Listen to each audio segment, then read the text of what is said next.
আসসালামু আলাইকুম। অলরেডি তোমাদের এসএসসি রেজাল্টটা দিয়ে ফেলছে। তাহলে তোমাদের অফিসিয়ালি এইচএসসি লাইফটা শুরু হতে যাচ্ছে। তুমি যদি বলো যে ভাই এসএসসি এবং এইচএসসি এর মধ্যে মেইন পার্থক্যটা কি, আমি তোমাকে একটা ছোট্ট একটা এক্সাম্পল দিয়ে এটাকে বুঝাই। যে ধরে নাও তুমি একটা পুকুরে সাঁতার কাটতেছো, এটা হচ্ছে তোমার এসএসসি লাইফ। আর তোমাকে আমি পুকুর থেকে তুলে নিয়ে তোমাকে আমি সমুদ্রে ফেলে দিলাম, দিয়ে বললাম তুমি সাঁতার কাটো। এটা হচ্ছে তোমার এইচএসসি লাইফ। কেন এক্সাম্পলটা দিলাম? তুমি এসএসসিতে মাত্র মনে করো তোমার স্কুলের 100 জন বা তোমার শহরের 5,000 জন, 10,000 জন, বা তোমার আশেপাশে এলাকা, মানে সব মিলে তুমি খুব অল্প মানুষের সাথে কম্পিটিশন করে একটা কলেজে ভর্তি হচ্ছ, যেটা সত্যি কথা বলতে গেলে। কিন্তু তুমি যখন এইচএসসি পার করে তুমি যখন অ্যাডমিশন টেস্ট দিবা, তখন দেখা গেছে তোমাকে 1.5 লাখ 2 লাখ এর মধ্যে থেকে তোমাকে চান্স পেয়ে তোমাকে একটা প্রতিষ্ঠানে ঢুকতে হবে। সুতরাং তোমার জন্য এইচএসসি লাইফটা খুবই খুবই গুরুত্বপূর্ণ বলা যায়। তো তুমি এই লাইফ মানে এই 2 বছর 1.5 বছর যদি তুমি হেলায় ফেলায় কাটায় দাও, তুমি যদি ভালো করে পড়াশোনা না করো, তাহলে দেখা গেছে তুমি কোথাও চান্স পাচ্ছ না। এটা খুব মানে একটা বাস্তব একটা ঘটনা। যে আশেপাশে অনেক মানুষকে দেখবা যে এইচএসসি লাইফে এসে পড়ে না, পড়ালেখা করে না, ঘুরে বেড়ায়। কিন্তু যখন অ্যাডমিশন টেস্ট হয় তারপরে তার চোখটা খুলে যে আমি তো কোথাও চান্স পাচ্ছি না, এখন আমি কি করবো, এখন কি আমি প্রাইভেটে পড়বো? এখানে প্রাইভেট নিয়ে তোমাকে একটা সত্যি কথা বলি। ধরে নাও তোমার বাবার অনেক টাকা আছে, প্রাইভেটে পড়ানোর মতো ক্ষমতা আছে, ওকে, কিন্তু তারপরে কি তুমি প্রাইভেটে পড়তে পারবা? এখন সিচুয়েশন এমন হয়ে গেছে যে তোমার প্রাইভেট ভার্সিটিতে ভর্তি হতে গেলেও তোমাকে অ্যাডমিশন টেস্ট দিয়ে ভর্তি হওয়া লাগতেছে। তোমার শুধু টাকা থাকলেই হচ্ছে না। দেখা গেল ওখানে অনেকে অ্যাডমিশন টেস্ট দিচ্ছে, তার মধ্যে টিকাচ্ছে দিয়ে হচ্ছে তুমি সেই পরিমাণ টাকা দিয়ে তুমি ভর্তি হচ্ছ। যেমন টপ যদি তোমাকে ইয়ার ইয়ার কথা বলি, যে ভার্সিটির কথা বলি, যেমন ব্র্যাক, এনএসইউ, এইগুলোর ক্ষেত্রে দেখা গেছে এরকম তোমার কাছে টাকা আছে কিন্তু অনেক সময় তুমি ভর্তি নাও হতে পারো। ইঞ্জিনিয়ারিং এর ক্ষেত্রে যদি বলি, অনেক ইঞ্জিনিয়ারিং প্রাইভেট ইউনিভার্সিটি যেমন হচ্ছে আহসানুল্লাহ বা আরো যেগুলো আছে, তুমি সবসময় যে টাকা থাকলেই যে ভর্তি হতে পারবে এমন না, তোমাকে ওখানে অ্যাডমিশন টেস্ট দিয়ে চান্স পেয়ে তারপরে টাকা দিয়ে ভর্তি হতে হবে। মেডিকেলের ক্ষেত্রে তো আরো টাফ হয়ে গেছে এখন। আগে মনে করো ইচ্ছা মতো টাকা থাকলে আমি যে কোনো একটা মেডিকেলে ভর্তি হতে পারতাম, মানে আমি মনে করি 40-এর উপর নাম্বার পাইছি, কিন্তু এখন তোমাকে সিরিয়াল দিয়ে দেয়। সিরিয়ালের মধ্যে টিকলেই তুমি হচ্ছে প্রাইভেট মেডিকেলে ভর্তি হতে পারবে। সুতরাং তোমার জন্য এই লাইফটা কতটা গুরুত্বপূর্ণ বুঝতে পারছো? তুমি যদি এখন ভালো করে না পড়ো, তুমি কিন্তু অ্যাডমিশন টেস্টের চান্স পাবা না। সুতরাং এইচএসসি থেকেই তোমাকে আগে ডিসিশন নিতে হবে যে তুমি কি করবা। এখন এই ডিসিশনটা তুমি কিভাবে নেবা? দেখো, এইচএসসি ফার্স্ট ইয়ার এবং সেকেন্ড ইয়ারে তুমি যে কাজটা করবা, তোমার যে প্রতিদিনকার পড়াটা সেটা তুমি নিয়মিতভাবে পড়বা, তোমার একাডেমিক স্টাইলে তুমি পড়বা। কিন্তু তুমি সাথে সাথে অবশ্যই ইঞ্জিনিয়ারিং, মেডিকেল এবং ইউনিভার্সিটি কোশ্চেন ব্যাংক নিজের কাছে রাখবা। এখন তুমি বলতে পারো যে ভাই আমার তো ইঞ্জিনিয়ারিং টার্গেট, আমি কেন ইউনিভার্সিটি বা মেডিকেলটা নিজের কাছে রাখবো? এটা নিয়ে তোমাকে একটু কথা বলবো এখন। দেখো, তোমাকে একটা কথা বলি। আমি যদি আমার এক্সাম্পলটা দিই, মনে করো আমার টার্গেট ছিল হচ্ছে মেডিকেল, ওকে, আমার টার্গেট ছিল মেডিকেল। আমি হচ্ছে মনে করো মেডিকেলের জন্য প্রিপারেশন নিচ্ছি। এখন পরীক্ষা দিচ্ছে কত জানো? আমাদের বারে 1.5 লাখ। 1.5 লাখ পরীক্ষা দিয়ে সেখান থেকে টিকছে মাত্র মনে করো 5,000-এর মতো, ওকে। তাহলে এই যে বাকি যে তোমার এই 1.5 লাখ থেকে 5,000 বাদ দিয়ে বাকি যে মানুষজন আছে তারা কি করবে? তারাও তো আমার মতোই মেডিকেল প্রিপারেশন নিছে, তাই না? সুতরাং তোমাকে অবশ্যই একটা ব্যাকআপ প্ল্যান রাখতে হবে মাথায়, যে আমি যদি মেডিকেল অ্যাডমিশনের জন্য প্রিপারেশন নিতে থাকি, তাহলে অবশ্যই আমাকে পাশাপাশি অন্য একটা ব্যাকআপ প্ল্যান রাখতে হবে, যে আমি মেডিকেল যদি ছুটে যায় কোনো কারণে, আমি একটা ভার্সিটিতে ভর্তি হয়ে চাইলে আমি সেকেন্ড টাইম দিলাম। বা ইঞ্জিনিয়ারিং এর ক্ষেত্রে মনে করো কি হয়, যে তুমি দেখা গেলো বুয়েটে হলো না, দেন চুয়েট, কুয়েট, রুয়েট কোথাও হলো না, দিয়ে দেখা গেলো তুমি মানে সাস্টে পরীক্ষা দিচ্ছ, বিভিন্ন জায়গায় পরীক্ষা দিচ্ছ, হচ্ছে না। সুতরাং তোমাকে কোথাও না কোথাও তো টেকা লাগবে, তাই না? সুতরাং তোমাকে ফার্স্ট ইয়ারে এটা এই মানে পাখা গজানো যাবে না যে ভাই আমি বুয়েটে পড়বো, ভাই আমি হচ্ছে ঢাকা মেডিকেলে পড়বো। তোমাকে ফার্স্ট ইয়ারে যে কাজটা করতে হবে, তোমাকে প্রত্যেকটা ঘাটের পানি খেয়ে দেখতে হবে। তুমি প্রত্যেকটা পানিতে নামবা, নেমে দেখবা যে তোমার পানিটা কেমন, তুমি কি এখানে সাঁতার কাটতে পারতেছো। যেটা অনেস্টলি স্পিকিং, তুমি আমার এই কথাটা বুঝতে পারবো কখন জানো? তুমি যখন মানে আল্লাহ না করো তুমি যদি চান্স না পাও, তখন তুমি আমার কথাটা বুঝতে পারবা যে ভাই আমি তো কোনো ব্যাকআপ প্ল্যান রাখি নাই, এখন আমি কি করবো? আমি তো শুধু মেডিকেল অ্যাডমিশনের জন্য প্রিপারেশন নিয়েছিলাম। কারণ দেখা গেছে কি জানো, তুমি মেডিকেল অ্যাডমিশনের জন্য যদি প্রিপারেশন নাও, তুমি ফিজিক্স পারবা না, তুমি ম্যাথ পারবা না, ঠিক আছে? আর এই বাকি দুইটা জায়গায় চান্স পেতে গেলে তোমাকে এই দুটো পারা লাগবে। যেটা সত্যি কথা, তুমি মেডিকেলের জন্য তো ফিজিক্স পড়বো না, সেটা হচ্ছে তোমার নর্মাল ফিজিক্স। নর্মাল ফিজিক্স না, ঠিক। তোমাকে কোশ্চেন কিরকম আসবে? পৃথিবীতে কোনো বস্তুর ভর 70 কেজি হলে চাঁদে কোনো বস্তুর ভর কত? 70 কেজি, এরকম টাইপ সিম্পল কোশ্চেন আসবে ফিজিক্স থেকে। তোমাকে মানে কঠিন ম্যাথগুলো দিবে না, কখনোই কঠিন ম্যাথ মেডিকেলে দেওয়া হয় না। সুতরাং দেখা গেছে যে তুমি যদি দেখা গেলো শুধু মেডিকেল প্রিপারেশন নিয়ে রাখছো, বা শুধু মনের মধ্যে এটা গেঁথে রাখছো যে আমি শুধু মেডিকেলের জন্য পড়বো, আমি আর কোনো জায়গায় পরীক্ষাও দিব না, দেখা গেল তুমি চান্সই পেলা না। তখন এই 5,000-এর মধ্যে যদি তুমি না ঢুকতে পারো, তাহলে বাকি যে মেম্বার তারা কি করবে? সুতরাং এই এই জিনিসটা মাথায় রেখেই তোমাকে ফার্স্ট ইয়ার থেকে যে কাজটা করতে হবে, তুমি মনে করো তোমার যে স্যারের কাছে বা ভাইয়ের কাছে তুমি ফিজিক্স পড়তেছো, ঠিক আছে? তুমি কি করবা? তুমি ফিজিক্সের মনে করো একটা চ্যাপ্টার তোমার শেষ হলো, একটা চ্যাপ্টার তোমার কমপ্লিট হয়ে গেল। এই একটা চ্যাপ্টার যখন কমপ্লিট হয়ে যাবে তখন তুমি অবশ্যই যে কাজটা করবা, সবার আগে তুমি তোমার এইচএসসি লাইফে ফোকাস দিবা। এইচএসসি তোমার যে কোশ্চেন গুলো আসছে ওই চ্যাপ্টার থেকে সেটাকে তুমি সলভ করে ফেললা। ওকে, এইটা সলভ করার পরে তুমি অবশ্যই খুলে বসবা engineering question bank. Engineering question bank খোলার পরে তুমি দেখবা যে এখানে মনে করো যদি 100টা অঙ্ক থাকে না, তার মধ্যে তুমি 50টা বা সর্বোচ্চ 60টা তুমি মোটামুটি একদম ইজিলি পারতেছো। বাকি যে 40টা আছে, এই 40টা তোমার একটু হচ্ছে অ্যাডভান্স লেভেলের ম্যাথ, যেগুলোর জন্য তোমাকে কনসেপ্টটা একদম ডিপ হওয়া লাগবে। তুমি যদি দেখো যে ভাই আমি এই 40টার মধ্যে হয়তো 2-4টাও পারতেছি না, তাহলে বুঝতে হবে যে তোমার ওই কনসেপ্টের মধ্যে ল্যাকিংস আছে। সুতরাং তোমাকে ওইখানে একটু বেশি ফোকাস দেওয়া লাগবে। এরপরে তুমি এইটা যখন তোমার সলভ হয়ে যাবে, তারপরে তুমি অবশ্যই খুলে বসবা মেডিকেল এবং হচ্ছে ইউনিভার্সিটি হচ্ছে কোশ্চেন ব্যাংক।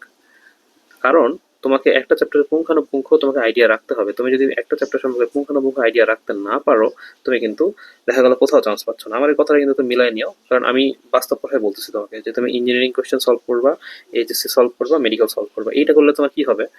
তোমার এইচএসসির জন্য তো পড়া হচ্ছেই, তোমার ইঞ্জিনিয়ারিং এর একটা আইডিয়া আসতেছে, মেডিকেল এবং ইউনিভার্সিটি সম্পর্কে একটা আইডিয়া আসতেছে যে না আমি মানে কিরকম কোশ্চেন হয়, তোমাকে কোশ্চেনটা বুঝতে হবে। মানে আসল কথাটা কি, তুমি মনে করো একটা জায়গায় তুমি খেলতে নামতেছো, তুমি সাধারণ ধরে নাও যে মনে করো তুমি ক্রিকেট খেলতে নামতেছো। এখন তোমাকে তো পিচটা সম্পর্কে আইডিয়া রাখতে হবে যে আমি যে এখানে বল করব, বলটা কেমন হবে, বা এই পিচটা কেমন, এখানে কি আমি মানে আস্তে মারলেই জোরে চলে যাবে, নাকি জোরে মারলে দেখা গেল ফিল্ডের হাতে ক্যাচ চলে গেল। সুতরাং তোমাকে মাঠে নেমে আগে তোমাকে প্রত্যেকটা পিচ সম্পর্কে জানতে হবে যে আমার জন্য কোনটা পারফেক্ট। যেটা সত্যি কথা, এখন আমার জন্য কোনটা পারফেক্ট এইটা তোমাকে আগে জানতে হবে। তুমি যখন এই জিনিসটা করে ফেললা, এই জিনিসটা তুমি সবার ক্ষেত্রেই করবা। তুমি হচ্ছে কেমিস্ট্রির ক্ষেত্রে, বায়োলজির ক্ষেত্রে, সবার ক্ষেত্রে তুমি করবা। বায়োলজির ক্ষেত্রে তুমি কি করবা? অবশ্যই অবশ্যই ঢাকা ভার্সিটির কোশ্চেন ব্যাংক সলভ করবা, মেডিকেলের কোশ্চেন ব্যাংক সলভ করবা, তারপরে হচ্ছে তোমার বাকি যে ইউনিভার্সিটি আছে সেগুলোর কোশ্চেন ব্যাংক তুমি সলভ করবা। এইটুকু যদি তুমি করে ফেলতে পারো প্রত্যেকটা সাবজেক্টের, এবং এটা তোমার নিয়মিত পড়া, আমি তোমাকে বলতেছি তুমি শুধু বুয়েট না, তুমি বুয়েট, মেডিকেল প্লাস যে কোনো ভার্সিটিতে তুমি চান্স পাবা। এটা আমার তোমাকে গ্যারান্টি। তুমি যদি এই জিনিসটা ফলো করতে পারো, এখন বলবো যে ভাই আমার তো অনেক চাপ, আমি এটা পারি না, সমস্যা নেই, কিন্তু তুমি চেষ্টা করো। তুমি জাস্ট এইচএসসির কোশ্চেনটা অন্তত আগে সলভ করো, তারপরে তুমি ইঞ্জিনিয়ারিংটা 10টা কোশ্চেন দেখো, মেডিকেলে 10টা কোশ্চেন দেখো, ইউনিভার্সিটি 10টা কোশ্চেন দেখো। তুমি 10টা করে দেখলেই তো তোমার অনেক আগায় যাচ্ছে, তাই না? তুমি তো পরবর্তীতে যে তুমি হচ্ছে ফার্স্ট ইয়ারের পরে যখন সেকেন্ড ইয়ার মানে উঠার পরে তুমি যখন অ্যাডমিশন দিবা, তখন তো তুমি অলরেডি ওইদিকে চলেই যাবা। তো তোমার তো এইটুকু আগানো থাকতেছে। বুঝতে পারছো আমার কথাটা? এইটা ছিল তোমার ফার্স্ট ইয়ারের কাজ। মানে ফার্স্ট ইয়ারে তুমি, আমার অ্যাডভাইস থাকবে যে তুমি ডিসিশন নিও না যে তুমি কোন দিকে যাওয়া। তোমার ঠিক আছে মনে মনে ইচ্ছা থাকবে যে আমি ইঞ্জিনিয়ারিং পড়বো, ফাইন, বাট তুমি তিনটার দিকে ফোকাস রাখো। কারণ হচ্ছে কি, আমি দেখছি ম্যাক্সিমাম ক্ষেত্রেই যে আমার টার্গেট মনে করি ইঞ্জিনিয়ারিং, বুয়েটে পড়বো, দেখা গেলো সে কোনো ইঞ্জিনিয়ারিং ভার্সিটিতে চান্স পাচ্ছে না। ট্রু, এই বিষয়টা মানে তুমি তোমার আশেপাশে মানে অহরহ দেখতে পাবা। সুতরাং তুমি ফার্স্ট ইয়ারে আগে ডিসিশন নিয়ে কি করবা, তুমি সবগুলো কোশ্চেন দেখো। ফার্স্ট ইয়ার যখন তুমি প্রত্যেকটা পিচে তুমি একবার খেলবা, বা প্রত্যেকটা পানিতে তুমি একবার নেমে দেখবা যে কোন পানিটা তোমার জন্য ভালো, তুমি সেকেন্ড ইয়ার থেকে সেই দিকে আগানো শুরু করো। সেকেন্ড ইয়ারে তুমি কি করবা? তুমি এইগুলা তো করবাই, প্লাস তুমি তোমার ধরে নিলাম তোমার মেডিকেল টার্গেট, তুমি মেডিকেলের দিকে বেশি ফোকাস দিবা তখন। বেশি তুমি তখন আরো খুঁটে খুঁটে পড়বা তখন, বুঝতে পারছো? এদিকে তুমি তখন আরো বেশি খুঁটে খুঁটে পড়বা। ফার্স্ট ইয়ার সেকেন্ড ইয়ার যখন তোমার হয়ে যাবে শেষ, তুমি তারপরে কি করবা? তোমার এইচএসসি এক্সাম চলে আসবে। এইচএসসি এক্সামটা খুব গুরুত্বপূর্ণ। কারণ কি, তোমার প্রথম কথা এখানে জিপিএ 5 পেতে হবে। দেখা গেল তুমি হচ্ছে একটা এক্সাম্পল দিই, মনে করো তুমি ফিজিক্সে পাইছো 95, কেমিস্ট্রিতে পাইছো মনে করো 96, ম্যাথে পাইছো মনে করো 100, বায়োলজিতে পাইছো মনে করো 90। ওকে, ভেরি গুড নাম্বার। কিন্তু দেখা গেল তোমার হচ্ছে বাংলাতে তোমার পেয়ে গেছো 75, তোমার A+ নাই। তারপরে মনে করো তুমি হচ্ছে ইংলিশে পেয়ে গেছো মনে করো 70, তোমার সায়েন্সের সাবজেক্ট খুব ভালো আছে, ভেরি গুড। কিন্তু দেখা গেলো তুমি এইগুলো সাবজেক্টে অনেক করে নাম্বার কম পাচ্ছ, তোমার A+ই আসলো না, দেখা গেলো A- চলে আসলো। এরকম ক্ষেত্রে কি হয়, অনেক সময় তোমার এই যে মেডিকেলের নাম্বার কেটে ফেলে। তুমি কিন্তু জানো যে জিপিএফ 4 এর কম পেলে বা হচ্ছে এগুলো কম পেলে নাম্বার কেটে ফেলে। অথবা তোমাকে একটা এক্সাম্পল দিই, মনে করো ধরে নাও তুমি ফিজিক্স তোমার খুব ভালো লাগে, তোমার ম্যাথ খুব ভালো লাগে, কিন্তু কেমিস্ট্রি ভাইয়া ভালো লাগে না, মুখস্থ পড়া, মেয়েদের পড়া, এরকম অনেকে এক্সাম অভিযোগ করে যে খালি মুখস্থ করা লাগে ভাইয়া, খালি এক্সেপশন। তো দেখা গেলো তুমি এখানে কোনো কারণে তুমি মনে করো 78 পেয়ে গেলা, হ্যাঁ, তোমার কিন্তু বুয়েটে পরীক্ষা দেওয়ার স্বপ্নটাই বাদ চলে গেল। তুমি কোনোদিন বুয়েটের তোমার প্রিলি পরীক্ষায় তুমি দিতে পারবে না। বুঝতে পারছো? তুমি বুয়েটের প্রিলি পরীক্ষাটাই তুমি দিতেই পারবা না। সুতরাং তোমাকে প্রত্যেকটা সাবজেক্টকে এইচএসসিতে সমান গুরুত্ব দিতে হবে। এই কথাটা মনে রাখো। প্রত্যেকটা সাবজেক্টকে তোমাকে সমান গুরুত্ব দিতে হবে। তুমি যদি সমান গুরুত্ব না দাও, তাহলে তোমার এই ঘটনা ঘটবে যে তুমি বুয়েটে পড়া তোমার স্বপ্ন, যে ভাই আমি বুয়েটে পড়বো, কিন্তু আমার ভাই কেমিস্ট্রি ভালো লাগে না। তাহলে বাদ, তুমি বুয়েটে পরীক্ষা দিতে মানে বসতে পারবে না তুমি। আমার কথাটা কি বুঝতে পারছো? সুতরাং এইচএসসি লাইফে তোমাকে প্রত্যেকটা সাবজেক্টকে সমান গুরুত্ব দিতে হবে। তুমি যখন এইচএসসিটা দিয়ে ফেলবা, এইচএসসিটা দেওয়ার পরে তুমি মনে করো জিপে 5 টাইপ পেলা, সব এভরিথিং ওকে। তারপরে ধরে নিলাম তোমার মেডিকেল টার্গেট।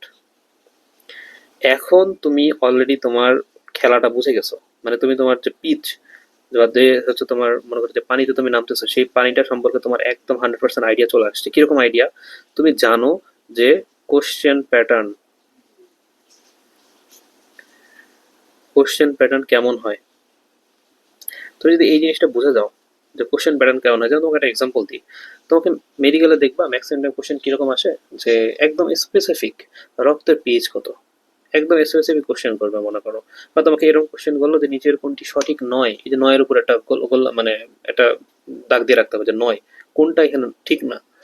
সুতরাং তোমাকে এখানে একদম স্পেসিফিক কোশ্চেন আসবে। তুমি যখন এই কোশ্চেন প্যাটার্নটা বুঝে যাবা না, তখন তোমার আর পড়তে কষ্ট হবে না। তখন তোমার আর পড়তে কষ্ট হবে না।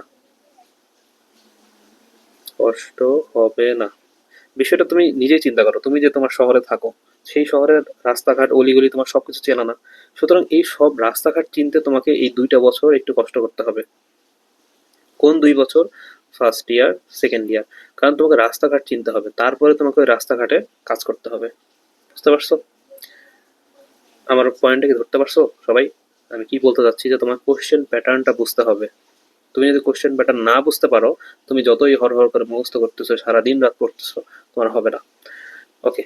সুতরাং তুমি এখন এখান থেকে মেডিকেল যাও, ভার্সিটি যাও, যেদিকে যাও সেটা তোমার বিষয়, অসুবিধা নেই। এখন আমি একটু টাইম নিয়ে একটু কথা বলি, টাইমের বিষয়টা।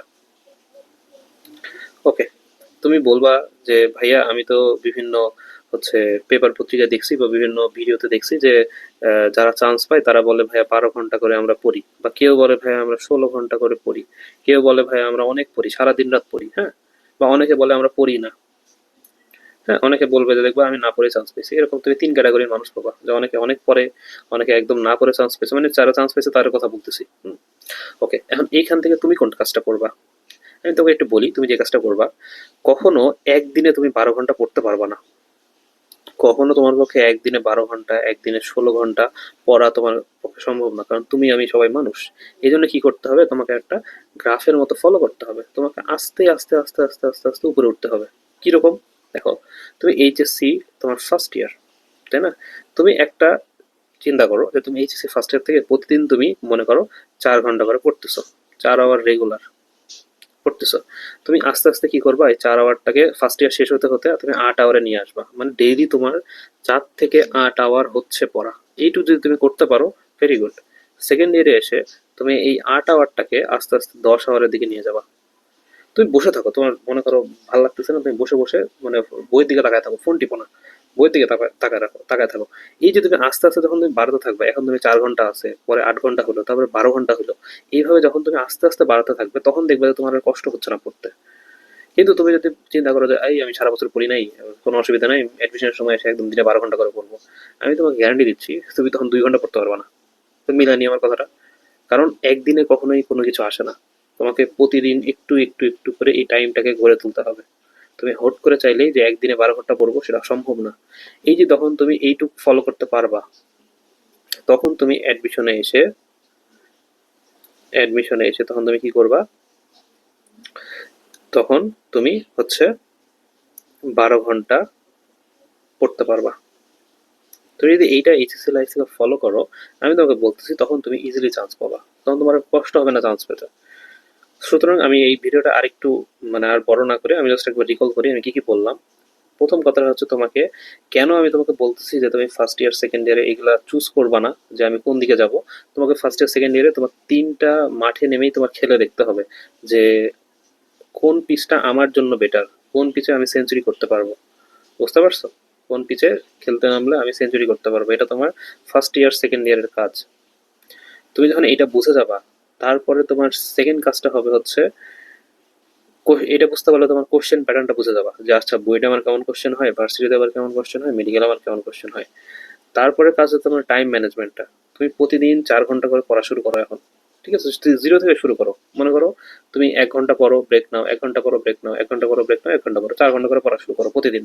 মানে ইনিশিয়াল অবস্থায়, মানে স্কুল কলেজ, মানে কলেজ প্রাইভেট বাদ দিয়ে, ফোন টেপা বাদ দিয়ে 4 ঘন্টা রেগুলার পড়া শুরু করলা। এই 1 বছর শেষ হতে হতে সেটা যেন তোমার 8 ঘন্টায় চলে আসে।